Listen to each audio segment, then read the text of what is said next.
ఉస్మానియా యూనివర్సిటీలో ఎలాంటి ఉద్యమాలు నిరసన కార్యక్రమాలు చేపట్టకూడదని వైస్ ఛాన్సలర్ గారు రిలీజ్ చేసిన సర్క్యులర్ను వెంటనే వెనక్కి తీసుకోవాలని ఉస్మానియా యూనివర్సిటీ విద్యార్థి సంఘాలన్నీ ఏకమై నిరసన దీక్ష చేపట్టడం జరిగింది. ఈ నిరసన దీక్షకు పౌర హక్కుల సంఘం రాష్ట్ర అధ్యక్షులు గడ్డం లక్ష్మణ్ గారు పాల్గొని విద్యార్థులకు పూర్తి మద్దతు తెలిపారు.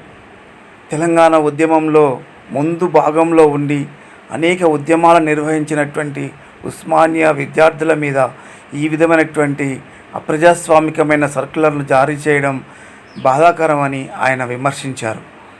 ఆనాడు తెలంగాణ ఉద్యమంలో ఉస్మానియా యూనివర్సిటీలోకి రాజకీయ నాయకులకు ప్రవేశం లేదు అని, రాజకీయ ప్రసంగాలు చేయకూడదని నిషేధం విధించినప్పటికీ మారువేషంలో ఉస్మానియా యూనివర్సిటీలోకి ప్రవేశించిన రేవంత్ రెడ్డి గారు ఇదే ఆర్ట్స్ కళాశాల ఆవరణలో రాజకీయ ప్రసంగాలు చేసినటువంటి రోజులను మర్చిపోయి ఈరోజు ముఖ్యమంత్రి స్థానంలో ఉండి ఈ విధమైనటువంటి అప్రజాస్వామికమైన సర్క్యులర్ జారీ చేయడం చాలా బాధాకరమని ఆయన ఆవేదన వ్యక్తం చేశారు. విద్యార్థి మిత్రులారా, విద్యార్థి శక్తి అంటే ఏంటో రాష్ట్రమంతా 40 డిగ్రీలుగా మండిపోతున్నది. క్యాంపస్లో ఇవాళ చప్పున చల్లబడిపోయింది, తప్పబడిపోయింది సూర్యుడు కూడా. ఈ శక్తి ఏంటో ఉస్మానియా యూనివర్సిటీ అధికారులు గమనించాలి, గమనంలో పెట్టుకోవాలి. ఉద్యమాలు పుట్టిన కాడ నుంచి ఇదేమి రాజ్యం, ఇదేమి రాజ్యం, పోలీసు రాజ్యం, పోలీసు రాజ్యం అని నినదిస్తూ ఉన్నాం. విద్యార్థులు ఈ శిబిరాన్ని ఇవాళ ఇక్కడ ఇనాగ్రేషన్ చేసి ప్రారంభించి మాట్లాడమని అన్నందుకు 11 గంటలకు ఇక్కడికి వస్తే విద్యార్థులు రావటానికి ముందే క్యాంపస్ నిండా, ఆర్ట్స్ కాలేజ్ నిండా పోలీసులు, యూనివర్సిటీ సెక్యూరిటీతో నిండి ఉంది. ఇది రుజువైపోయింది. ఏం రాజ్యమో రుజువైపోతూ ఉంది. ఉద్యమాలతో అనుబంధం ఉన్నవాళ్ళు, ఆ నేపథ్యం నుంచి వచ్చిన వాళ్ళు ఇవాళ అధికారంలో ఉన్నా కానీ క్యాంపస్లోకి పోలీసులు ఎట్లా ప్రవేశిస్తారనేది పెద్ద ప్రశ్న. ఇవాళ ఒక న్యాయబద్ధంగా, ధర్మబద్ధంగా విద్యార్థులకు న్యాయం జరగాలి. విద్యార్థులకు అన్యాయం చేసే ఏ ఆర్డర్ కానీ, సర్కులర్ కానీ రావద్దు అని ఆందోళన చేస్తే వాళ్ళని ఇక్కడ శిబిరం పెట్టుకోకుండా, ఒక టెంట్ వేసుకోకుండా,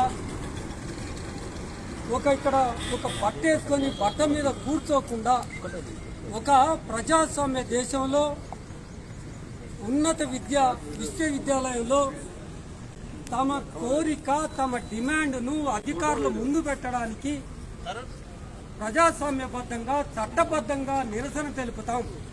ఎవరు ఆఫీసులకు వెళ్ళేది లేదు, గొడవలు చేసేది లేదు, విధ్వంసానికి పాల్పడేది లేదు.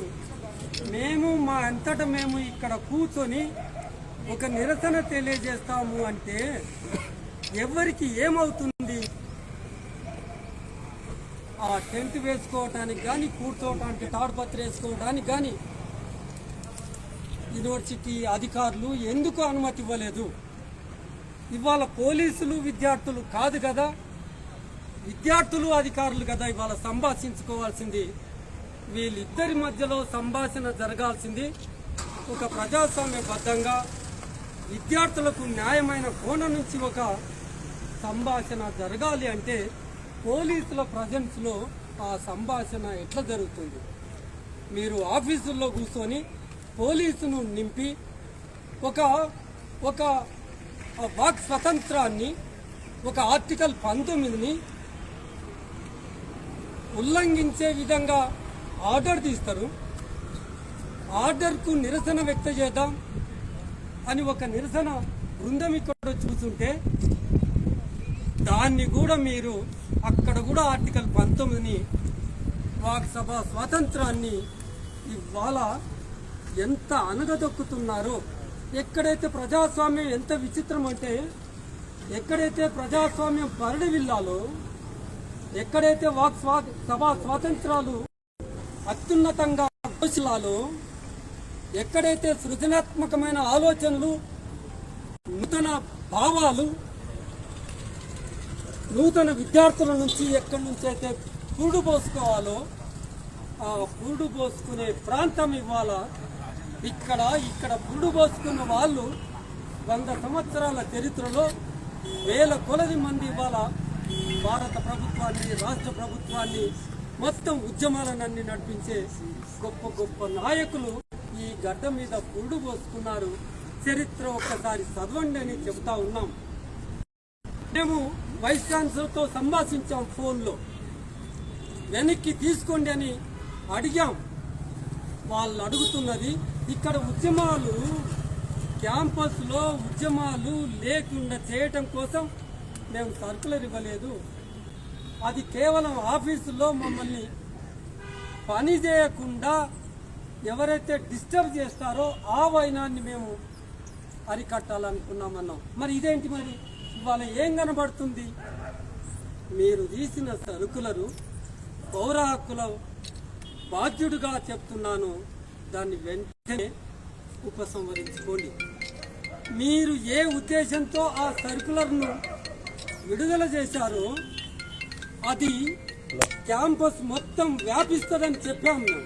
ఇదిగో వ్యాపించింది, ఇవాళ కనబడుతుంది. ఈ గొంతులు నొక్కేసే ప్రయత్నం విశ్వవిద్యాలయాల్లో జరగకూడదు అని తెలియజేస్తా ఉన్నాం. మిత్రులారా, ఇదేదో చిన్న సర్కులర్ కాదు, ఇదేదో యూనివర్సిటీ ఐసోలేటెడ్కు సంబంధించిన అంశం కాదు. మనం విస్తృత భావాలతో చూడాలంటే ఇది ఫాసిజంలో, దేశంలో నెలకొన్న ఫాసిజంలో ఒక భాగం. ఇది మనం ఒక్క సర్కులరు, ఒక్క విద్యార్థులకు సంబంధించి, ఒక్క ఉస్మానియా యూనివర్సిటీకి సంబంధించిన అంశంగా చూడకూడదని చెబుతా ఉన్నాం. మొత్తం ఏం జరుగుతుంది? ఇవాళ ఫాసిజం వికృత రూపం సంతరించుకొని ఇవాళ ఈ మండు టెండలో మనం ఇక్కడ కూర్చున్నాం, ఇక్కడ మాడిపోతున్నాం. ఒకవైపు ఛత్తీస్గఢ్ రాష్ట్రంలో ఎన్కౌంటర్ కొనసాగుతుంది, ఇదే టైంలో అక్కడ ఎన్కౌంటర్ కొనసాగుతుంది. ఇప్పటికే 10 మంది, 15 మంది, 8 మందితో మొదలుపెట్టి 15-20 మంది చనిపోయినట్టుగా వార్తలు అందుతూ ఉన్నాయి.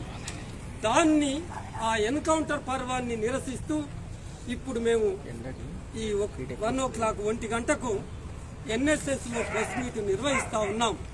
నేను దానికి అక్కడికి వెళ్లాల్సి ఉంటుంది.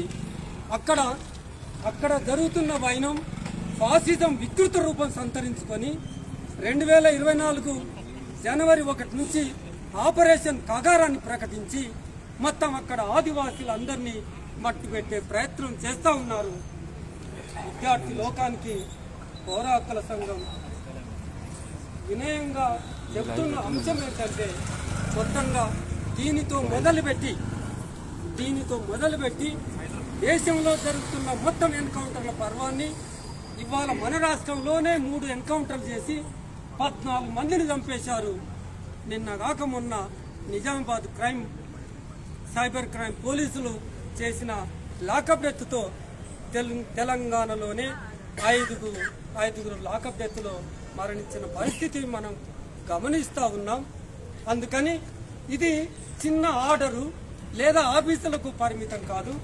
దీని ధోరణి ఒక ఫాసిస్ట్ ధోరణి, ఇది ఒక ఆధిపత్య ధోరణి. ఎవరు మాట్లాడొద్దు, అందరూ సైలెంట్ ఉండాలి. ఎవరు గొంతులు ప్రత్యామ్నాయ ఉద్యమాల గురించి మాట్లాడకూడదు. ఏ ఒక్కరు కూడా ప్రత్యామ్నాయ రాజకీయాల గురించి మాట్లాడకూడదు. ఏ ఒక్కరు కూడా ప్రజాస్వామ్య గొంతును నినదించకూడదు. నినాదాలను నిషేధించడం ఏంది? ఇది ఎక్కడి సంస్కృతి? ఎక్కడ బీజాలు పడుతున్నాయి? మనవి విద్యార్థులారా, ఇవాళ ఎండలో కూర్చొని, కింద కూర్చొని చేస్తున్న ఈ ఉద్యమాన్ని ప్రజానీకమంతా, సమాజమంతా, పౌర సమాజమంతా ఒక దృష్టితో చూస్తూ ఉన్నారు. మీరు తప్పనిసరిగా విజయం పొందుతారు. ఆ సర్కులరు వెనక్కి తీసుకునేంత వరకు పోరాటం కొనసాగించండి. అన్ని పార్టీలు, ప్రజా సంఘాలు ముఖ్యంగా పౌర హక్కుల సంఘం మీ ఉద్యమాన్ని వెన్నంటి ఉంటుందని తెలియజేస్తూ ఈ సర్కులర్ను వెంటనే వెనక్కి తీసుకోవాలని ఉపసంహరించాలని ఈ రోజే ఉపసంహరించుకోవాలని తెలియజేస్తా ఉన్నాం. ఫారిన్ డెలిగేట్స్ వచ్చారట, వాళ్ళని మొత్తం క్యాంపస్ నింపడంలో బిజీగా ఉన్నారట. మీరు న్యాక్ విషయాలు, ఫారిన్ డెలిగేట్స్ విషయాలు, ఇతర దేశాలకు యూనివర్సిటీని ఎట్లా ఎక్స్పోజ్ చేస్తారో అది కాదు ఇంపార్టెంట్. ఇక్కడ ఏది ప్రాముఖ్యత అంటే విద్యార్థుల సమస్యలు తీర్చగలుగుతున్నామా? విద్యార్థులకు మీరు సర్కులర్ తీశారు ఒక నినాదాన్ని ఆపడం కోసం. ఇప్పుడు పోయి చూడండి డిపార్ట్మెంట్లో ఎంతమంది పర్మనెంట్ ప్రొఫెసర్స్ ఉన్నారు. హాస్టల్స్ పోయి ఒక్కసారి చూడండి ఆ పరిస్థితులు ఎట్లా ఉన్నాయి. ఒక టీచర్ కాంట్రాక్ట్గా అవతారం ఎత్తిన పరిస్థితి ఉస్మాన్ యూనివర్సిటీలో కనబడుతుంది. వీటి మీద దృష్టి పెట్టండి. సర్కులర్స్, గైడ్ లైన్స్, ఆర్డర్స్ అవన్నీ సెకండరీ, అసలు అటువైపు పోకండి. మేము చాలా సిన్సియర్గా we are appealing to the vice chancellor and registrar of Osman university, take back that circular which you have issued on 13th March 2025. అంతవరకు మీరు వెనక్కి తీసుకున్నంత వరకు ఈ ఉద్యమం కొనసాగుతుందని తెలియజేస్తూ ఈ అవకాశం ఇచ్చిన విద్యార్థి మిత్రులకు ధన్యవాదాలు.